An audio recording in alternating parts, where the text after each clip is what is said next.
suite du feuilleton Trump, Zelensky, Poutine maintenant. Le président américain, 24 heures après avoir appelé longuement Vladimir Poutine, a appelé Volodymyr Zelensky pendant 1 heure. Pour rappel, hier, le Russe et l'Américain se sont mis d'accord sur l'hypothèse d'un cessez-le-feu de 30 jours sur les infrastructures ukrainiennes contre l'arrêt de l'aide occidentale à l'Ukraine.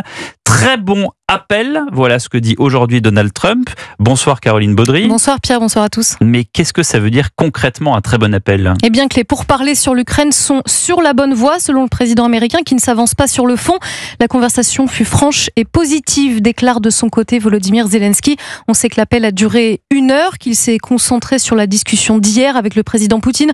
Ce cessez-le-feu, vous le disiez, qui concerne exclusivement les infrastructures énergétiques. Mais les États-Unis entendent poursuivre les négociations avec les Russes, a répété l'émissaire américain Steve Witkoff, interrogé sur la chaîne Bloomberg.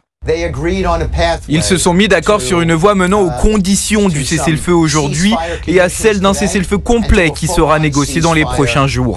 Je pense que nous y parviendrons dans les prochaines semaines. C'est désormais aux équipes de mettre les points sur les i et les barres sur les t, et tout le monde est engagé dans ce processus.